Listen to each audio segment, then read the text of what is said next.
Good morning and welcome to the Paella podcast. Welcome to a very cold Inverness. I mean, as you can see, there's snow there. Still scaffolding on the castle. And down this way, we have more of the same. So, I'm Duncan Chisholm. This is my restaurant, La Tortilla Asesina. And every week, I cook a paella and I have a guest. Today's guest is another author writing a very interesting book, so come and meet my guest.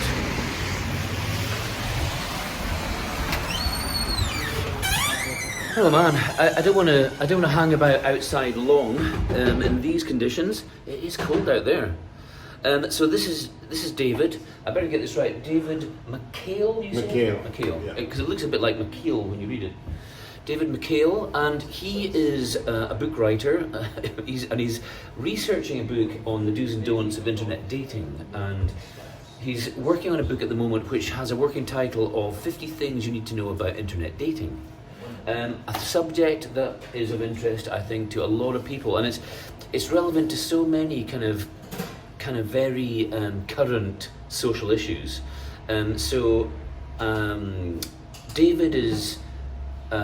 David and I have a mutual friend, so that's how I've come to meet him. So I've just met him today, and we haven't had much chat. So I'm going to find out more about David just now. But first of all, let me get the pan on. Are you much of a cook? I cook a bit for myself. It's simple stuff: chilies, curries,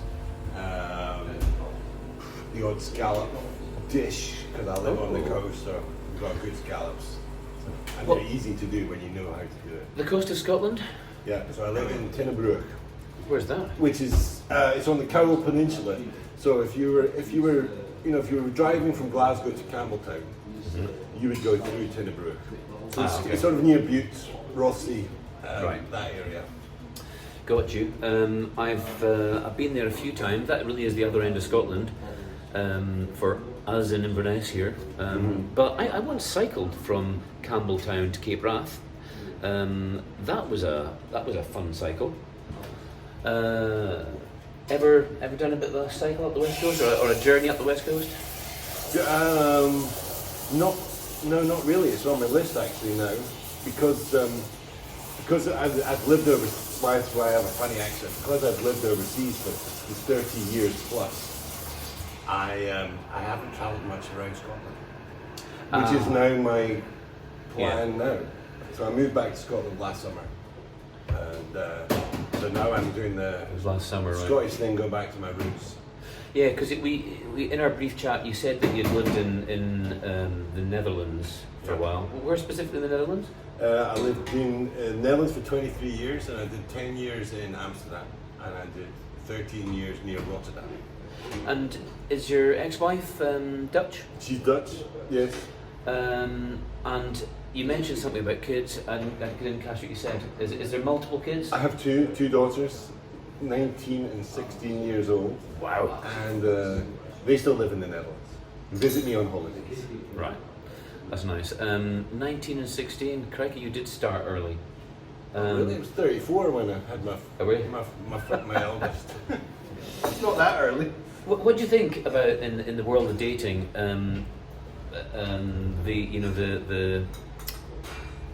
When's the right time? There's a question. Like how dating changes depending on what your age is. I mean, it's very different dating in your 50s to dating in your 30s. When's the right time? In terms of after you break up or have a divorce or something. Yeah, or maybe is it easier in your 30s? Is it better than your 30s? Should you be doing it at all in your 50s? In a way, it's easier now because of internet dating. So it's easier to get connections and get dates initially.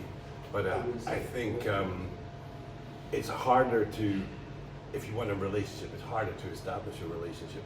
There are a lot of quick fixes out there. So it's easy to get a date, have a coffee, go for a drink. That's very easy. But one of the theories in my book is that it can be a monumental waste of time and money going on these dates which are going to go nowhere. Yeah. And being unproductive is fun, but you can burn a lot of time doing the wrong thing. So you need to have a bit of experience, a bit of knowledge to learn what actually works, what you want, and who you are, so that you're not just having random dates with people just because you connected on the internet. I didn't warn you adequately that there is a kind of a sizzle. There are moments, particularly in the early stages of this Paella podcast, where you have to somehow or other get across the sizzle. I haven't reached the kind of professional level now yet where I actually can give you a microphone. That's going to be my next big step forward, is to actually give the guest a microphone, and that would help in situations like this. So hopefully you heard that. Let me just get through the chicken sizzle bit here.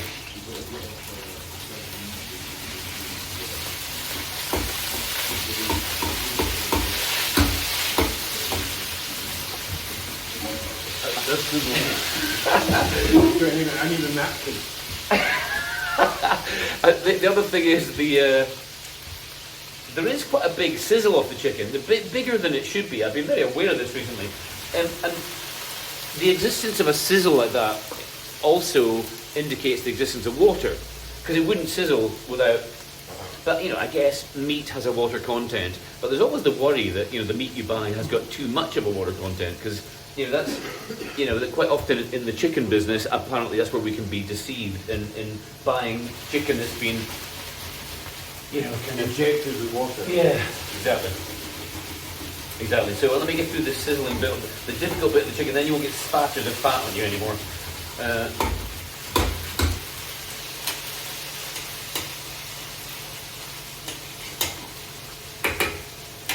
I think they're all on the move now. They're all calming down. I'll maybe just turn them over a little bit. So the reason I'm doing this is my new technique. I'm deliberately searing the chicken heavily before I begin cooking. I'm getting more flavour in at the beginning. You could add the chicken much later in the process, but I just don't feel it's ever maybe cooked enough. There's no risk of undercooking chicken in a paella. I mean, you almost couldn't do it because, never mind the frying process, there's the boiling process to follow. Even if you added the chicken during the boiling process, it would still be fully cooked. But I think there's something about searing raw meat that just changes the texture, changes the flavour of the dish as well as the chicken. So that's why I'm now adding my raw meat at the beginning. And I'm going to let the chicken cook for 5 minutes before I begin cooking the paella as I normally would. Right, are we nearly through the sizzling madness? We're close. We're close. Yes, I can move closer. You may be safe again. So where do we get to there? I mean, there's so many directions to go, and I must make sure I'm really bad for launching into conversation and not kind of going through the due diligence of it. So, in terms of why are you here? What is this about? So David's writing a book. I suppose I should first of all ask you what the viewers would want to know is why are you writing a book? Well, I'm writing the book because I've been doing the internet dating for the last 4 years, and I've been through a lot of dates, and I've had about over 30 dates, face-to-face dates, and probably over 150 kind of connections and chats with people, and I just learned that nobody gave me good advice about internet dating. So all of my peer group is quite ignorant about internet dating. And my friends who are married or unhappily married are always asking me, so what's it like, and they assume that you just post a profile and flocks of women will just flock to you and yes. go on dates with you and they think I'm having a wonderful time dating yes. beautiful women and actually it's actually quite it's not a painful process. There's a lot of ups and downs. I agree. And so I want to share my knowledge with people so that they could read my book and think, yes, I will do this, no, I won't do that. And it saves them some time. I also want to entertain people because I've got quite a few entertaining and funny stories to tell, and so I want to make the book entertaining as well. If you're an outgoing person, as I think you are, if you're I don't know, if you're a sociable person, then I guess you could say that's the nice side of it, is that it's an opportunity just to meet a lot of people, have a nice social time, and in your case, have the confidence to talk about it and write a book about it. Because not everybody, there's a lot of people that need to date. Let's say they find themselves single again in life and they want to be in a relationship, but they don't have your confidence, they don't have your social skills. That's very different for them too, isn't it? Because the confidence to meet up with people. Yeah, but you can still yeah, definitely, because even if you are quite extrovert, that first date can be you get a bit of anxiety from it. I get over it pretty quickly, but for a lot of people, meeting a stranger is very difficult. However, there's different ways. You have to find your community. So if you're a bit more introvert, maybe you're into gaming or something, you can kind of arrange your first meet around what you'd like to do. So I would always recommend go for a coffee and a walk first of all. Just a coffee, set it to a max of 1 hour, and then have a chat, and then you can say, right, okay, we've got to go. And then if you have that connection, then go to your. In fact, the first date I never call a date. I call it a meet. Yeah. So if you call it a date, you're setting expectations. So you just call it a meet. You meet for coffee. That's it. And then if you get on, then you would go to your first date, which could be lunch, but also my initial mistake was I thought go for dinner. Let's go for dinner, and I'll be like, I'll pick my favourite restaurant in Glasgow and go for dinner, and it was an absolute disaster because it's so loaded. It's so loaded because and there's also the awkward bit at the end of the night. Do you kiss? Do you shake hands? Who pays for the bill? Yeah. How do you both get home safely? Is it sharing? There's the whole sharing the taxi thing. It's so loaded. There's so many pitfalls to that. Yeah. Don't go for dinner. I'd agree with that. I'm the same as you. I would start off with something very casual, which really is. I love the fact you said don't use the word date. It's not a date at all. It's meeting somebody. Exactly. And I guess you're hoping that in that casual encounter of meeting somebody, you'll get enough information to know whether you want to date them or not. Yes. That's really it's a pre-date. Yeah. But there's also a step before the date. Before the meeting, there's a step before the meet as well, because there's the internet chat part where you're chatting online, and then the thing is as well, you also have to, if you're a male in your 50s, you have to watch out for the scammers. There's a lot of scammers. There's a lot of fake profiles. There's also a lot of sex workers. Why did you say if you're male in your 50s?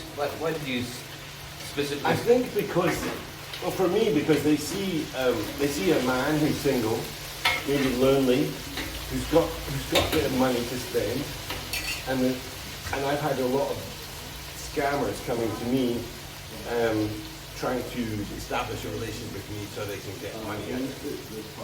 Yeah. It's kind of sad, that, isn't it? I think I'm an easy you're an easy target, but also I think if you're a single woman as well, you have different types of scammers. There's the romance scammers, but they're after the same thing. They're after your money. Yeah, so you have to be careful. So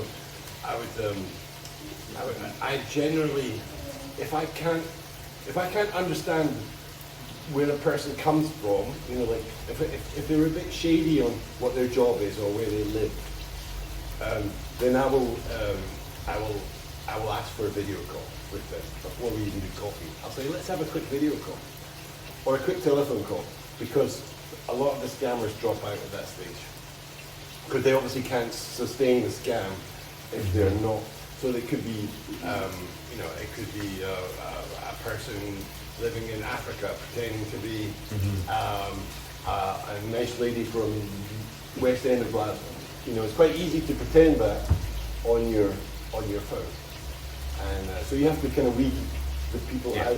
You have to be cautious. And that's another good reason to have a casual meeting to start with, so that you can actually just establish that they are what their profile says they are. Yes. I mean, it might not even be a woman if you're heterosexual. It might not even be a woman you're speaking to. Yeah. So I had I very recently had a date with a lady, very nice lady, and she said she was 58, and then we met for coffee, and she turned up. Her photographs were genuine, but 5 minutes into conversation, she said, "Sorry, I'm not 58. I'm actually 68." And I'm 53. So 53 and 68, not to be ageist, there's quite a gap.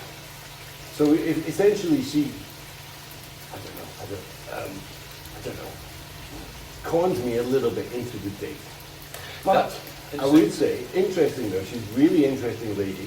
We had a lot in common, and we actually after our coffee meet, we actually went for lunch because we had so much in common. Yes.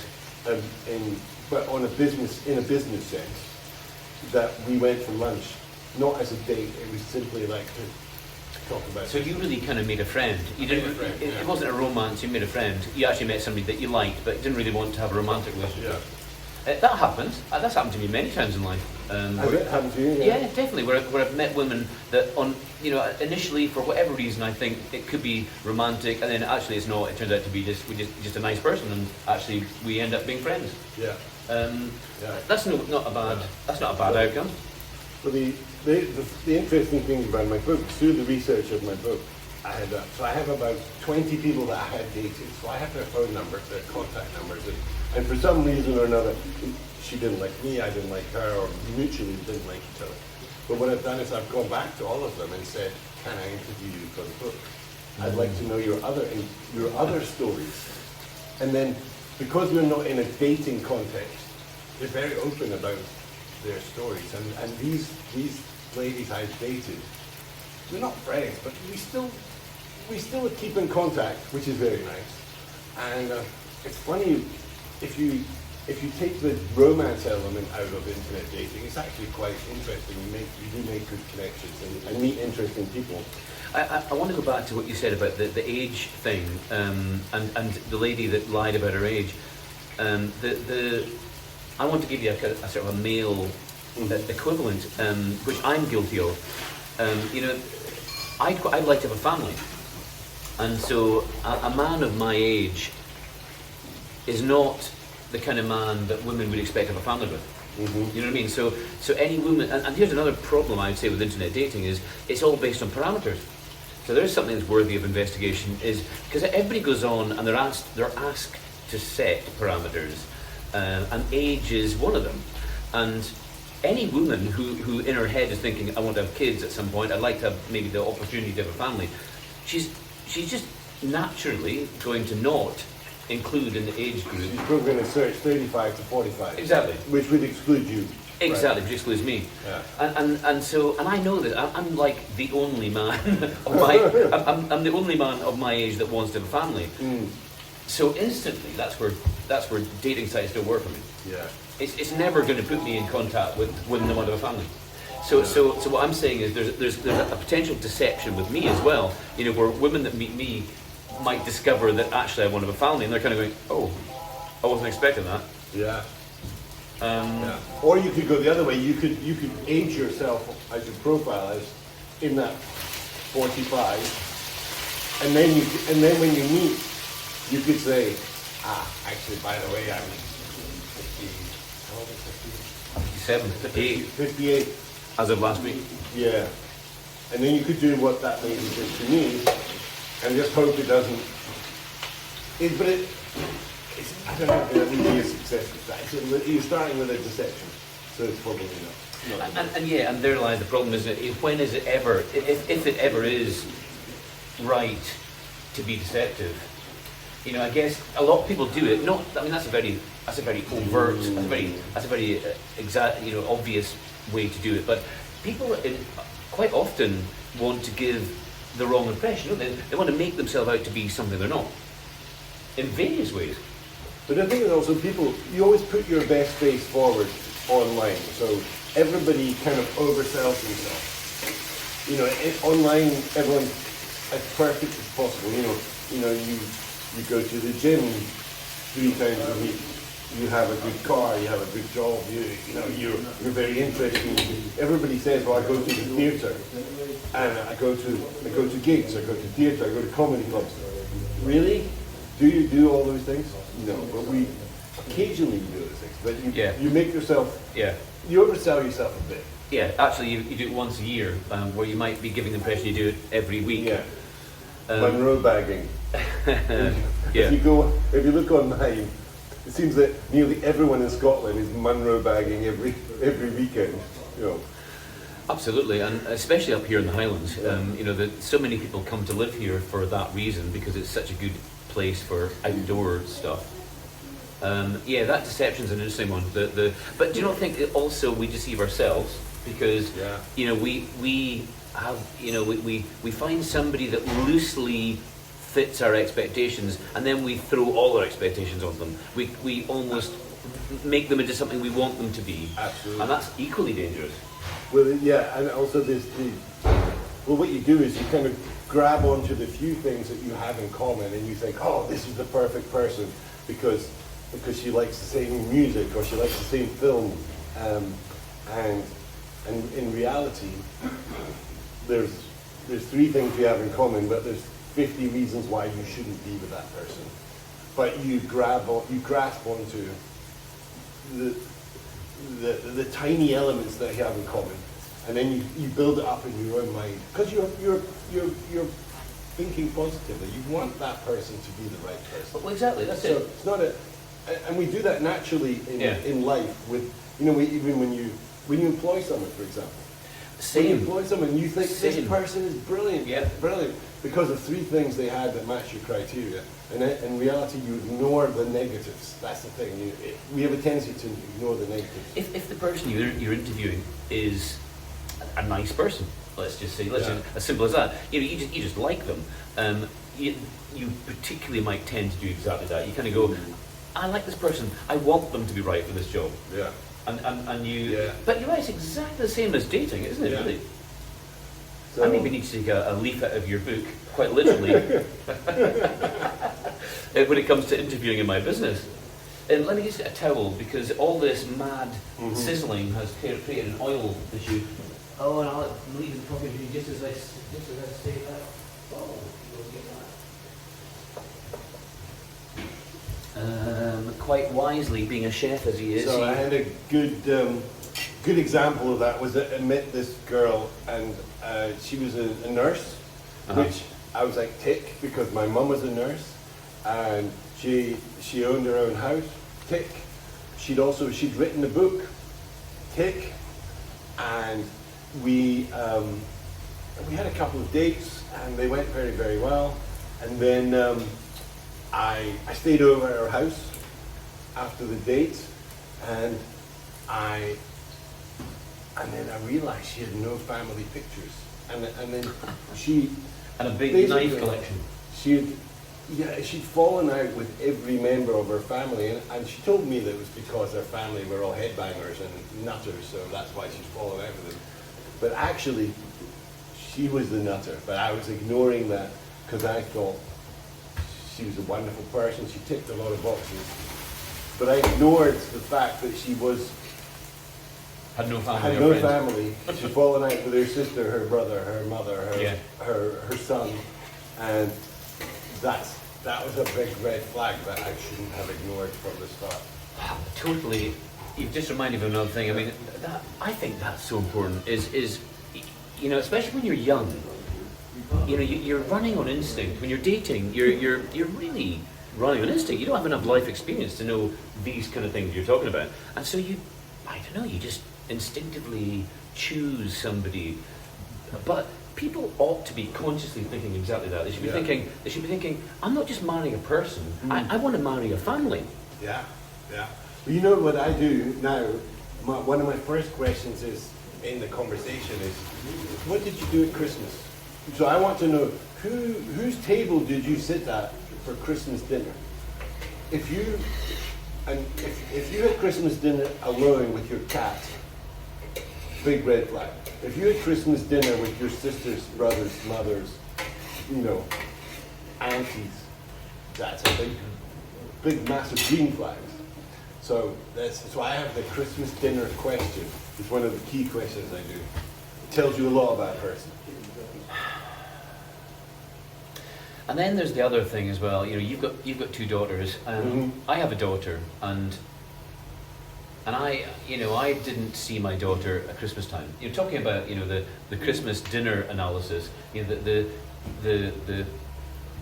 if you've got your tick list of things that you want to cover in your first date interview, you could look at me and say, "Oh, where was your daughter at Christmas?"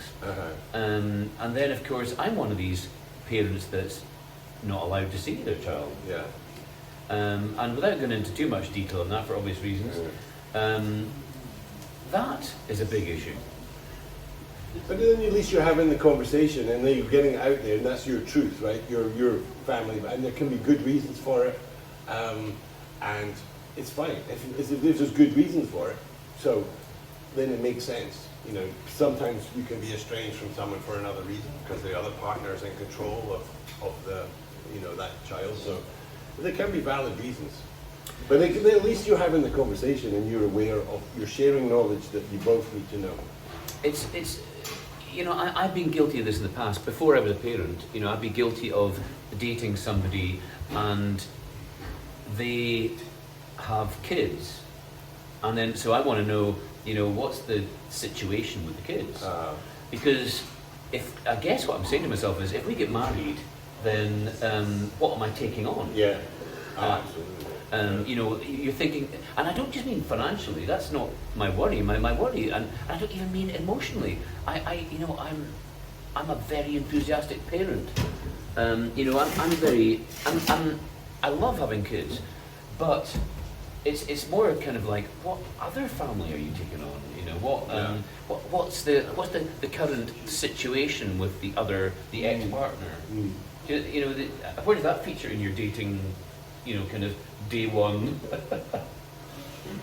I think day one, day two, keep it kind of light. Just if you have kids, how old are they? Do they live with you? What's their do they have jobs or whatever? Just trying to understand a bit the relationship with their kids. But I had one interesting one. I had a date with this lovely Australian girl, really nice, and we had 3 dates. And we had 2 dates. The third date, we were going to go to the cinema together, and we'd organised it 2 weeks in advance. And then half an hour before the date, she cancelled it and said, "Oh, I've got to help my son rip up carpets." This was a Tuesday night. I said, "I've got to help my son rip up carpets because he's having a carpet delivery tomorrow." And I was like, "Really? You couldn't have done that on the weekend? Or your son couldn't have got his brother or his father to rip up a carpet? He had to ask his mother?"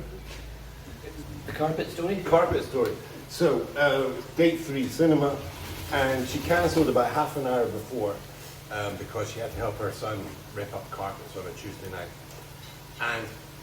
And that told me, one is that her son is a huge priority for her, which is okay. Yeah. But it also told me maybe she's disorganized. She obviously can't say no to her son, because I would have said to my daughter, "You're asking me too late. Why didn't you ask me on Saturday? I would have done it for you." It's a bad arrangement, in short. Yeah. So what did it tell you about her? So I don't know. So it told me that disorganized, can't say no, people pleaser, can't say no to people, and I was like, which is fine. But also you have to. I need somebody who is not a people pleaser, who can say no to people, because I like people that have a little bit of control in their lives, who've got their shit together, Yes. Basically. Yeah, I agree. And did it cross your mind at that moment as well, are they just throwing out an excuse? it's nothing short of that. It's just their way of throwing a bit of uncertainty into the relationship. I know. I did think about that, but no, because we had two very good dates, and she was genuinely interested. And just, I know from what I'm talking to her that our children were incredibly important to her, and because of a messy divorce that she had, she really would do anything for her kids, which is admirable. Yeah, which is understandable. I mean, it's also a great plus, but there comes a point where, like, do I want to date someone who's going to put their children's needs, adult children, by the way. Right. Yeah. I mean, it's different if it's an 8-year-old or 14-year-old. Yes. But her son was 23. He was a man. He wasn't a child. So, so what's my point? So there's you just have to find these things out. And this is one of the things learn by doing. Go on dates, but don't have massive expectations that every date is going to turn into your perfect relationship, because the numbers are it probably won't. Yeah. It might turn into a friendship, and there's a tiny percentage that it turns into a successful relationship. I want to talk about that, Nick. There's so many potential tangents to this conversation. I'm making notes here, but I need to have a cooking chat for a second. I'm going to write down here the numbers game, because that's, I think, a big element of modern dating. But anyway, let me talk cooking for a second. So we're at that stage where this is, by the way, this is a sweet chili chicken pie I'm cooking. The chicken is now at the perfect sear stage. Have a look close up of this. See how nicely brown the chicken is. And already, we haven't added any seasoning, we haven't added any stock, and already it's smelling nice. Oh, it smells phenomenal. Don't you think? Yeah. I mean, it's smelling good already, and I haven't even added much flavour to it. So I'm a big fan of the way the Chinese use their chili. What I like about the way the Chinese use the chili is it's not as hot as most of the chilies we're used to from cultures around the world. The Chinese have a nice way of making it kind of tangy, peppery, tasty, hot, but not blow your mouth off hot. And I don't really, I don't want it to be so hot that it just damages the whole enjoyment of the meal. I like hot. And also the Chinese have got a way of mixing their chilies with vinegars and sugars, and I really like all that stuff. It comes into my cooking a lot. Crispy chili, the Chinese use a lot of crispy chili. I love that as a condiment. Anyway, this is sweet chili. So let me add some of that, and that's outrageously slow. Let's see if we can speed that up for this size of a dish. I'm going to add the sweet chili at this point. I mean, you could add the sweet chili as a condiment. You could add it after it's cooked. I'm going to try and get that flavour in right here. Plenty of sweet chili. And it's at this point in the podcast where I normally turn to the guest and say, so, who does most of the cooking in your house? Well, I live by myself now, so we actually divided it up. So for my daughters, who are now 19 and 16, we actually started teaching them to cook using HelloFresh. So once a week we would allow the kids to order HelloFresh, and they would choose what they want, what they liked, recipe they liked, and then they would cook it. And because it's all step by step and broken down, they could teach themselves how to cook. So they cook, and then so 1 or 2 nights a week, I will cook as well. I love the fact that part of that is that you feel that it'd be good for your kids to know something about cooking. Essential life skill. It is essential. I mean, this comes up a lot in chat on these podcasts, but I think cooking is, it's essential. I can't believe that schools don't really heavily focus on health, nutrition, cooking, all that. It's massively, especially with this cost of living crisis. Yeah. If you can't cook, it's incredibly expensive to eat takeaway every day or meals for one. But if you can cook a chili or a curry or even mince and ties, whatever, or roasted chicken, save a lot of money. And as a perfect segue, it smells great. It looks great as well. Look at it again. Have another look. Yeah, my mouth is watering. Oh, I'm hungry. Where were we? Oh yeah, so the segue between cooking skills and romance, there's a definite one. I'm a complete believer in, cooking is so connected to romance. We tend to enjoy cooking for people we love, really. I certainly don't get as much enjoyment at cooking for myself. There's nothing I enjoy more than having an interesting person to cook for. It makes me look forward to cooking. For example, if I'm hello, one of my swimming friends. Hello, Indeed, Alison. there's another one coming. Is there? Yes. I hope chili chicken was good for lunch. Or No, that's grand. That's grand. For me, a perfect night in would be to have a friend or friends with me while I cook dinner. You know that kind of modern house setup where you've got Kitchen diner sort of. thank you, that's the word I was looking for. Living kitchen, isn't it? Living kitchen. The living kitchen.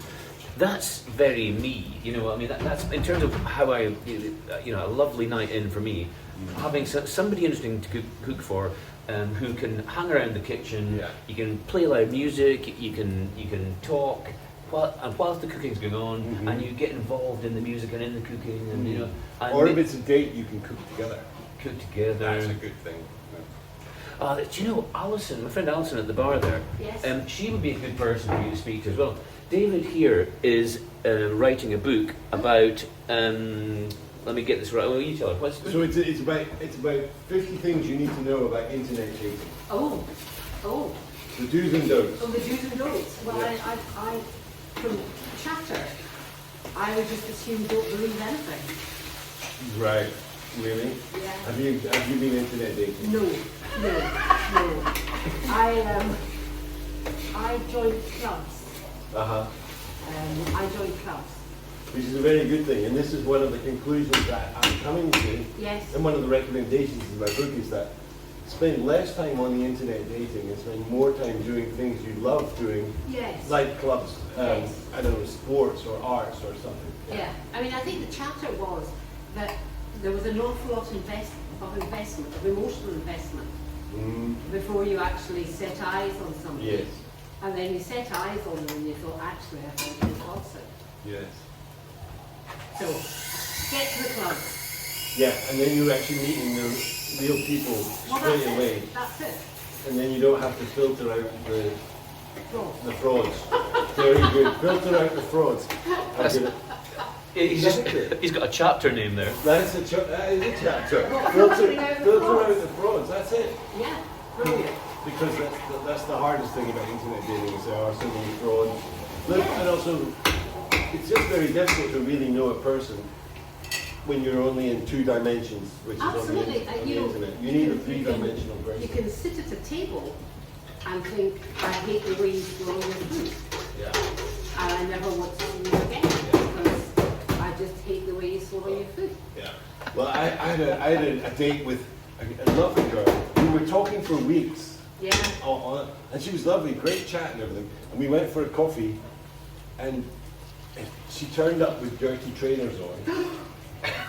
And To meet you for the first and time. an anorak that she walks the dog in. And I'm like, really? Like, this is a date? Yeah. I said, you've got dirty trainers on and Yeah. an anorak. I'm like, And if that's what she's wearing first date, I know, what's she going to be like? I know. Second date. Second date. Yes, or after 6 months, or even 2 years. Yeah. So and there's so that filter out the frauds is. Yeah. Maybe yeah. she was testing you. Maybe Really? she was testing. Maybe she was saying, let's see what he makes of me on a bad day. Well, the thing is, I actually am a very direct person, and I debated about this the whole night afterwards. Should I tell the truth? Do I just ghost her, which is not my style? Do I say, I'm sorry, I don't think we match, or do I tell the truth? I decided to tell the truth because I was like, I think you should learn something from this Yeah, experience. clean your trainers. I was like, you put off a potential good date, good relationship because you had dirty trainers on. And what was her response? She said I was a sexist pig.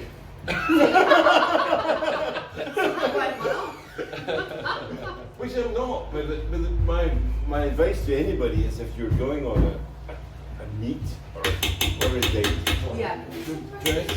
dress appropriately for the date. Yes. You know. Absolutely. If it's a sport date, wear sport clothes. You know, if it's Yeah. But do you know, there's an interesting point as well. I mean, if because you were on a dog walking date, her outfit would have been perfect. Yes. Yes. And do you play sport? Do I? Yes. I play golf, paddleboarding. Yeah. Well, that's Snowboarding. fertile. That's a fertile. Who? Yeah. Yes. Yeah. Well, not many. Yeah, actually, there's a lot of open swimmers. I go paddleboarding. There's a lot of open swimmers. Yeah. Yeah. that's how Alison and I met. Is it? Yeah. Yes. Shall I come over there rather than? Yeah, absolutely. If you don't mind, I mean, if you don't mind being interrogated. No, I think it's a very valid subject. a valid subject. Very valid subject. Alison here is a friend of mine from the aforementioned while swimming. So we meet up and swim regularly, and at the moment I could show you pictures of Alison breaking ice on the loch before we get in. Yes. It's great. I have to say this morning the ice was very thick. It was very, very thick, and it was minus 11, minus 12. You did. It was very cold. But I only Did you have managed. to break the ice? Yes. And that's the thickest the ice has been. Breaking the ice. There's another. Yes, there you go. There you go. I'm just going to get my stuff there. It's a minefield. It's an absolute minefield. Minefield. Yeah, that's one of my chapters, avoiding the minefields. Avoiding the minefield. Yeah. I'm the guy, you know, amongst our wild swimming group. I'm the single guy. I'm the single person, and so every now and again, conversation does turn to Love. Pitiful Duncan and. No, it's never pitiful. It's never pitiful. I mean, I've literally gone through my address book, my contacts. Looking for single friends, and she hasn't found any I yet. haven't found any, no. But it's fine, you know. I mean, I'm a busy man, We have, you know. we have advice. That's the thing we've got. We have advice, and I think that's important. Yeah, no, and You it's. know, I'm stealing the show. This is your show. No. It's lovely actually. I mean actually it's worth. I mean in that chapter in your book, the whole thing about where to meet somebody, and you just talked there about a club. Yeah. I mean I think you're right. You know. Yes. I joined the Tri Club partly Yes. for that reason. I'm a member of the local triathlon club, just because that suits. You know, obviously it's not just a social thing. It's because it suits the kind of physical exercise and sport I want to play. But you would expect to meet people. You know, I as a single person, I kind of hope that I might meet somebody through that as well. I haven't. No, it didn't work. You might. It didn't work. You might. I've been in the Tri Club for about 10 years. The thing about the clubs is you're meeting people and you're being normal and You being yourself. you're being yourself and you're being relaxed and that's a lot more appealing than desperate Dan on the internet. Yeah. If you get Exactly. Absolutely. Yeah. Yeah. Yeah. You're a gold mine of chapters. Desperate. Oh, there's another wild swimming friend. Yeah. I know You think you. you planned it? You're joining us for lunch. I mean, the recording part of this will be done shortly, and then we can all sit down and eat it, and we can go into real kind of off-air naughtiness. Oh. That's Kirstine back there. Feel free to. Kirsten was swimming this morning. You were in the water this morning. Yes. Yes. Have you regained the Consciousness? Yes. I was going to How say. long were you in the water for? I don't know, about 8 minutes. Really? 8 That's minutes, quite long. Kirsten? You were longer than I was. Yes, because I like breaking the ice. That's quite I long. like 8 breaking the minutes, ice. at least temperatures. Yes. No, it was very, very cold. I've shared a lot of flats in my time. I enjoy that. There's another thing in terms of social life and dating, maybe. Well, it's interesting because I've got lots of friends that hate the idea of sharing a house with others. I love it, and I've met some of my best friends in life by doing that. But I remember one particular house I lived in, where one of the guys in the house called me the polar bear, and I said, what? I'm getting round to the breaking the ice metaphor, and that was what he meant, because every time we went out as a bunch of there was a bunch of guys in this house, and every time we were out, I was the icebreaker. You're the icebreaker, Yeah. right? You went to do the icebreaker. Initially it wasn't obviously deliberate. I wasn't assigned that duty, but it became clear in the end that's part of the way I operate. Especially when I was younger. I think when I was younger, I used to relish the opportunity to meet new people. I used to love going to a new place, new people, and go and get to know somebody. Yeah. I actually find that a lot of fun. Yeah, but that's your personality, so you're good at that. You're comfortable. That's within your comfort zone, isn't it? Yeah, but I've got to say, in my 50s, it's not that I don't do that or even enjoy doing that. It's just I don't really do that anymore. I kind of think it just feels a little bit kind of I think for chaps, forceful. It can come across as I think it's a bit lechy. Yeah. So I think it's a very fine line. I think for women as well, it can come across as being quite desperate. Yeah. So I think you've got to be careful how you play it. Yeah, that's true. I mean, we touched on that earlier. I mean, how various elements of dating can be looked at both ways. They can be, you can be misunderstood, can't you, very easily? Yeah. But if you go, say it's the tennis club or the golf club, so you go along every week. You have to go every week. Because you have to set a pattern. And why? Because you need to know that anybody out there who's interested knows that you'll be there on that day. I'm thinking as a woman. So if I saw you at the golf club and I saw you twice on a Wednesday, and I thought, oh, that looks quite nice. He plays on a Wednesday. I'd start. You start going on a Wednesday. So it's like, yeah, and smiling at people. That's the other thing. Yes. Smiling. Yes, smiling, because it lifts your mood. If you smile at people, when you're walking in the street, good morning, it just lifts your mood and makes you, because nobody wants to date someone that's sad and bitter. Yes. It's very true. I mean, you don't quite. I mean, how often in life have you seen somebody or met somebody interesting, and you walk away kind of going, "Oh, I wish I'd actually just smiled." Yes. You never know where a smile will lead. Yeah, I mean, I think sometimes the people avoid eye contact and smiles because they don't want to, they don't want to lead somebody on. I think it's a modern world that I'm not familiar with. I'm in the old. I think the eye contact's very good. Mm-hmm. I mean, I would dump someone instantly if they didn't hold eye contact. That would be. Yeah. This is one of the things about internet dating as well, though. It's very two-dimensional. So you can maintain a relationship or communication with somebody and hide the fact that you don't smile or don't have eye contact. There's so many things you can hide or not reveal in the internet world. Absolutely. Which in face-to-face you can immediately tell whether you like a person or not. That's right. Whether you have a sort of rapport. Yeah. I mean, you can sit in front of a TV or a computer screen while the rest of your flat is a disaster and a bomb site. And you can hide so many things and you can exaggerate, and it's not very helpful because I think the emotional investment before you actually meet face to face is a heavy. Yeah, it's a good point as well, because there's also a price to pay, because you have that emotional investment of a couple of weeks of talking to that person and building up an imaginary relationship with that person, and then suddenly you can just get a message saying from a person saying, actually David, I don't think we have anything in common.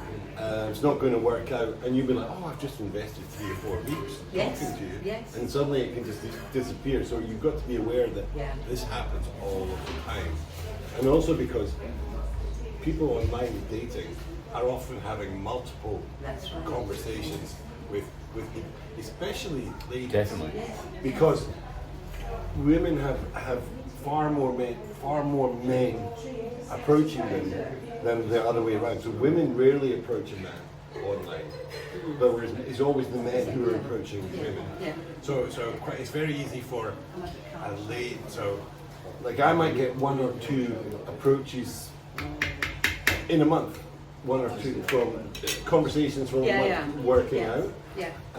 But that lady probably has at least 7 to 10 times more.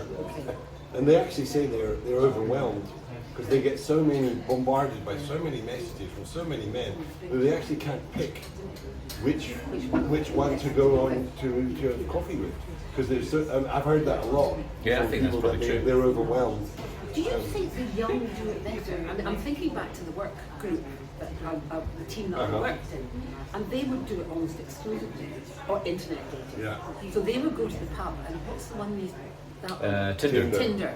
Tinder. Like left and right. Yes. So they would do that in the pub, and they would use some of the dating sites. And I think from my work team, there are 2 marriages. Internet marriages. And I just wonder if they are more in tune with the way it's done, and we try to go through older ideas to the dating. Do you know what I mean? I wonder if they're more kind of with it. And you know. I'm not a social scientist, right? But I was asking my daughter's 19, and I was like, to my ex-wife, I said, she never brings boyfriends home. She said, that generation don't have boyfriends anymore. No, they've got friends. They've just got friends, and they sort of hook up. Yes. They don't have boyfriend girlfriends so much. I mean, but this is all hearsay. Yeah, my niece is saying, you know, they have friendships, and then there seems to be the friendship will go on for months, and then there'll be a kind of a moment where they'll progress, and they could have been said beforehand. They change the profile. Just change the In a relationship. I think it's worthy to in a relationship. I think it's really, really interesting to speak to the young and how they manage, and by young I mean in early 20s, and how they manage internet dating. That's interesting though. Maybe I think we do it differently. Yeah, maybe it means that they're at the point at which a young person now decides that they are in a relationship, i.e. maybe even changing their profile on their social media. Yeah. Maybe that is now very I mean, we're getting engaged at that point. Yeah, well, exactly. That's almost like engagement, isn't it? Yes. Yeah. Yes. Modern engagement. I mean, I'd argue that deciding to live with somebody, that's it's always been a huge step. But maybe that's a modern marriage. Yeah, because very few people get married now. They just live. Everyone lives together first, sometimes for years, decades. Wow. One more cooking thing. I'm looking forward to hearing about your chatting to the young. I think that's very fascinating. I wish These I'd are little spoken to the pearl girls more peppers, about sweet pearl peppers. and how they managed it. In fact, there was internet baby in the team. Well, over 60% of all marriages these days are started with an internet. Over 60%. So that is the way the majority of people meet and get married. And what's the percentage of relationships This looks like a Christmas pie, actually. Look at this. that start on the internet? I don't know. And I don't know. last. Yeah. I don't know how you find out. It'll be interesting to know. I'm loving it. Look at it. Well, there you go. But the thing is, but this is one of the premises of the book is that your automatic reaction when you become single. Let's say I was divorced, became single. My automatic reaction was go internet dating. That's how I will find the person, my person. Yeah. Which was actually the wrong. I think Max said the wrong thing because you can do internet dating. It can be a monumental waste of time and money. And emotional energy. And emotional energy, yes. And I think actually I should have spent less time on the internet, and I should have spent more time at the golf club or paddleboarding or walking, dog walking. Yes. Dog walking is a great way to meet No, people. my chum. Get a always- dog. Yeah, well, Get a dog. he said be very careful of men with dogs. Really? Why? Yes, because if you were walking and there was a man with a dog, that's all, freezing cold out there, and there was a man with a dog, and he said be very cautious because he'll have got the dog to meet people. Oh, really? Just Yes.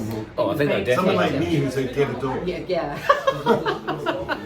That definitely happens. People getting dogs just for Yes. those I think reasons. it's a really good idea. But having a dog's good just for your own Yes. mental health and Yes. social interaction. That's But I would say don't just get a dog because you need a date. That's right. You're taking it too far. Yeah, get yourself a new driver.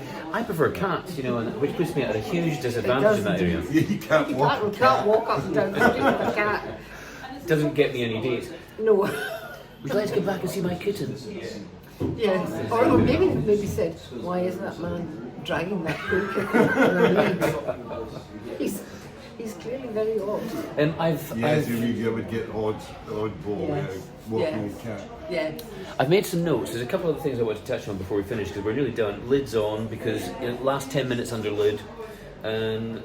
So there's 3 things I wanted to talk about here. One was type. I wonder if that should come into your book. For example, you mentioned earlier about a date you had with a nurse, and it suddenly made me think that there was a moment in my life where I noticed that I dated a lot of nurses, and to the point where it cannot be a coincidence. Why is it I've dated so many nurses in my life? So I'm wondering what that means in terms of who you attract or who you subconsciously look for. And do you have any stereotypes like that in your any types in your life? I wouldn't say I have particular types that I look for. However, I have dated quite a lot of occupational therapists. So occupational therapists seem to be attracted to me. Did you know I was an OT? Are you an OT? You're kidding. No. And for some reason, occupational therapists keep liking me. And so something about my profile attracts Must appeal. occupational therapists and nurses. You get a lot of nurses. Well, there you go. And teachers, nurses, occupational therapists. I was just going to say, teachers is my other thing. Yeah. Teachers, how bizarre. So then I think that's not a bad thing. If they like you and you like them, great. My ex-wife was a teacher in that. So my total avoid is anyone who's a doctor. I'm sorry if you're a doctor, but if you're a doctor, No, I'm not. avoid you like the plague. Doctors, I'm going to avoid you like the plague. doctors are so high maintenance. They have such high Oh, he's formed some very expectations of themselves. very firm views on doctors here. Yeah. I've had some terrible experiences with doctors Doctors. online. So now if there's a whiff of doctor, no, I'm not. No. I'm not connecting. That's interesting though, isn't it? How you form, you form those types, and it also causes you to avoid it sometimes. Yeah. I'm going to say something terrible. I would expect nothing less. Yes. Yeah. What's your types? Who do you avoid? I kind of identified the type that I would be attracted to, and I hung out where I thought they'd be. Oh, well, that makes sense. Yes, it did. Yeah, okay. Yes, it did. But that's the same as going to a sports club, really, when you think of it. Yeah. No, I was quite calculated about it. But I think we should be more calculated. Yeah. I mean, there's no point in me going to, I don't know, a bar, a nightclub, and because I'm not interested in nightclubs. I'm not going to meet anybody. So I identified the kind of man and did the things that they did. And is that how you met Reg? Yes, it is actually. Is it? It is. Yeah. Interesting. So you didn't meet online. Where did you meet him? I met him at Loss's Sailing Club. Right. Oh, because you like sailing. I like sailing. And he likes sailing. He liked sailing. See. And So- he had a boat. Right. Wow. He's a catch. He was a catch. He was a catch. Or he is a catch. He is a catch. Duncan knows Reg. Yeah, I know Reg. He's part of our group, our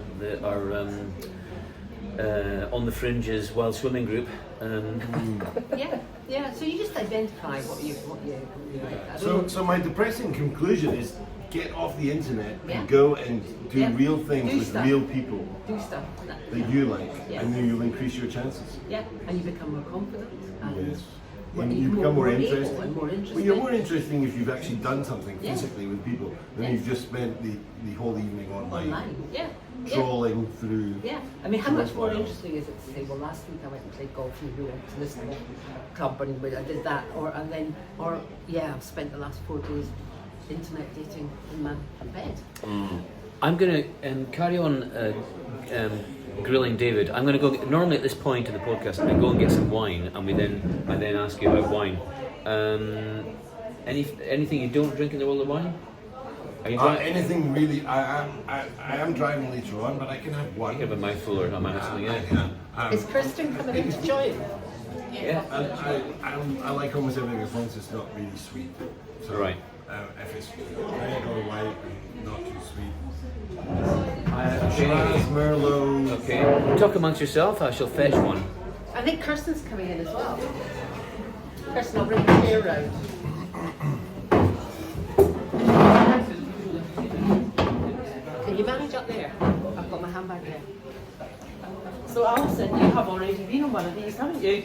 I have. I have. And do you remember? I do. Do you remember the circumstance? Yes, I do. I do. One of these fixed it. Yes, he has.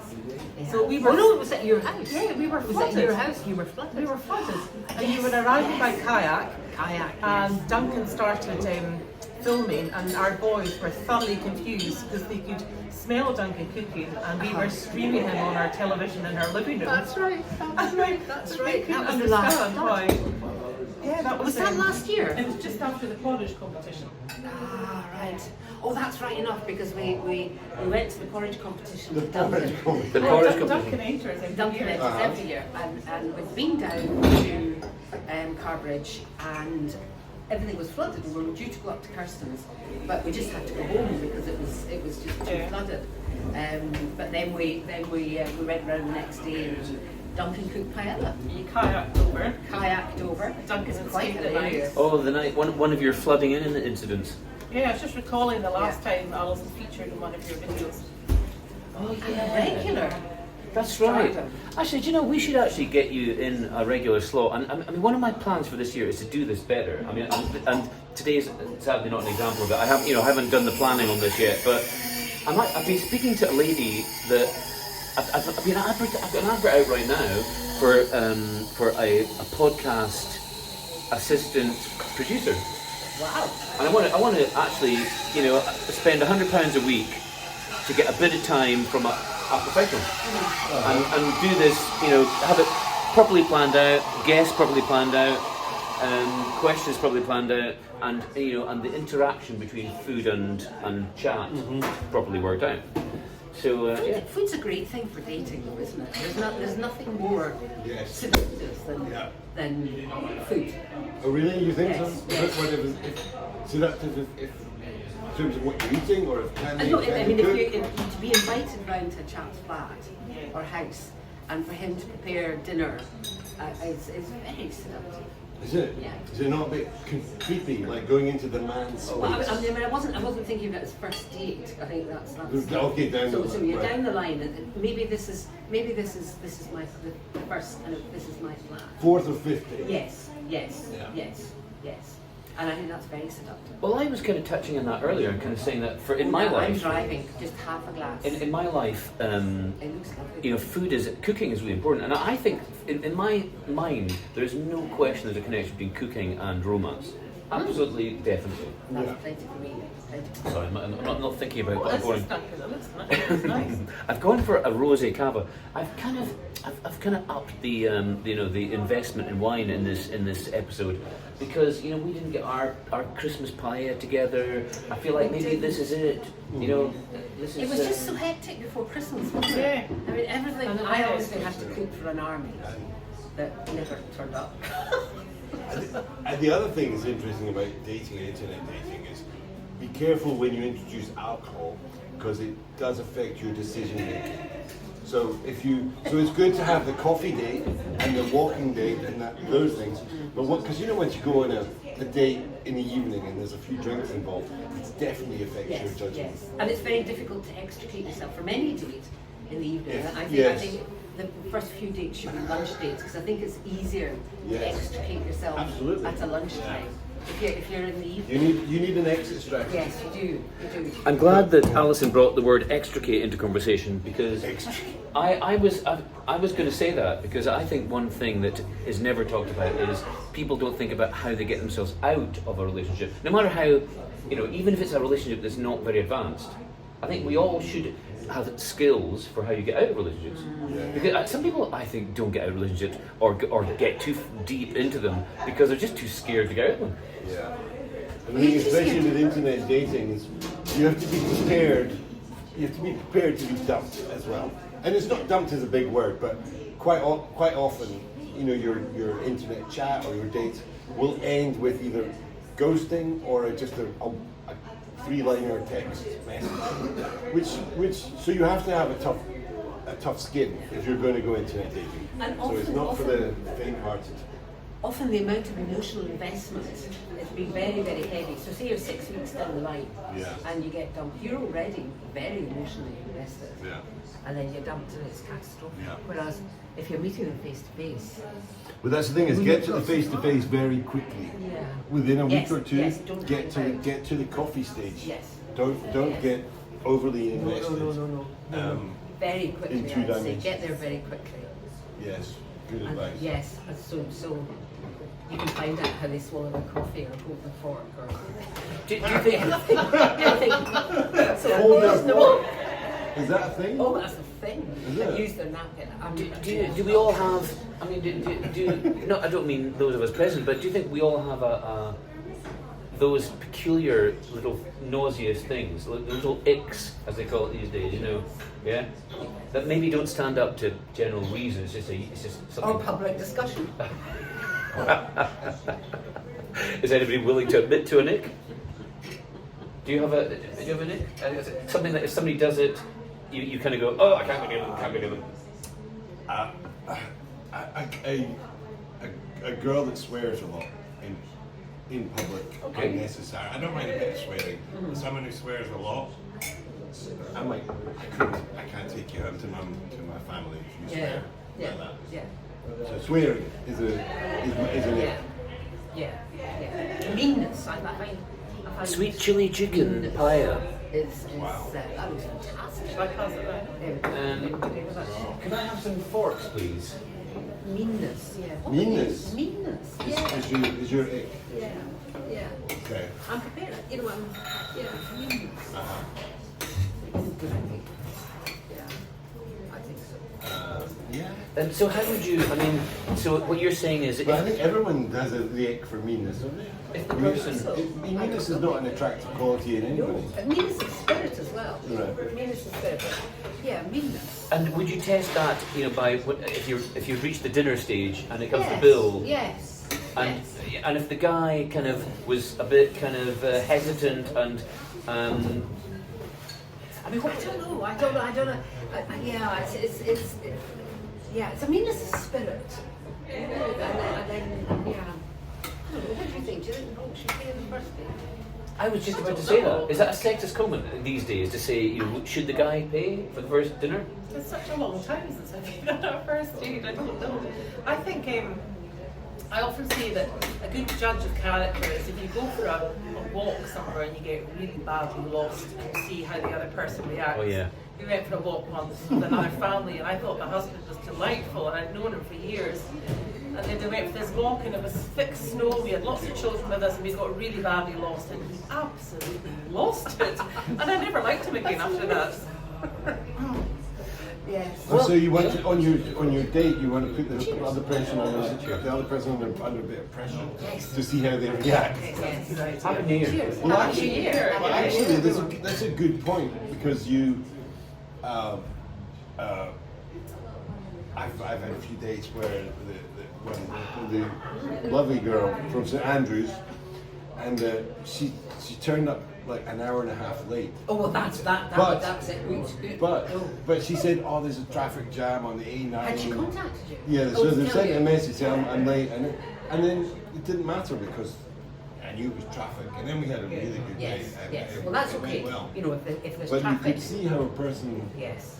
if they unravel under pressure, but it's a bit of an extreme thing to do on initial dates, isn't it? But I know this I'd known this man for years, and I thought he was delightful. And then, yeah, I just saw a different side of his personality all years later. In another way, you could, if you take that argument a little bit further, you could say that living with somebody, I'm really happy with it. You could say that living with somebody is, my mum used to say, you don't really know somebody until you live with them or work with them. And that's, maybe you need to be that committed to actually really see the person. Because you can keep up an act for quite a long time. And you can keep somebody at arm's length for quite a long time. Yeah. So I think a good point with internet dating is mix it up a little bit. Once you're going on dates, do different types of dates. So do a walking date. Do something, I don't know, something you like, museum or sport, or not just food, because food and alcohol kind of is a panacea that makes everything good. Yeah, you can only have so many lunches. So your story about taking them on a walking date and them lost is a good way of seeing how they react under a stressful situation. I for sure, aren't they? Yeah. Duncan, that is absolutely fantastic. How did you get the sweet chili? Well, we just, I just used, in the kitchen here, we have our sweet chili sauce, this. And I did a big chat about this before you arrived. I mean, I'm right into, I love the way the Chinese use chili. And so we have this sweet chili sauce that we use in various places in the kitchen. And I just, after I sauteed the chicken, I just added this on. I mean, obviously you could add this after it's cooked. You could add it at any point in cooking with this. But I kind of glazed the chicken with it after I'd seared the chicken. And it's got that sweetness, and it's not really hot at all. No, it's lovely. Really nice. I'm really happy with that. Anyway, we need to draw it to close here. We'll continue our lunch, but thank you for watching. And I'm going to try and make good on my promise to be more organised about podcasts. And all three of those people probably should be on an individual podcast that's planned out with proper questions. David is off to somewhere, Perth. I'm off to Perth now. Yep. And in half an hour after I've eaten. And I'm hoping that we can discuss this further when you get back. So thanks for watching, and tune in next week for who knows who. That's all part of the mystery of it. So bye for now.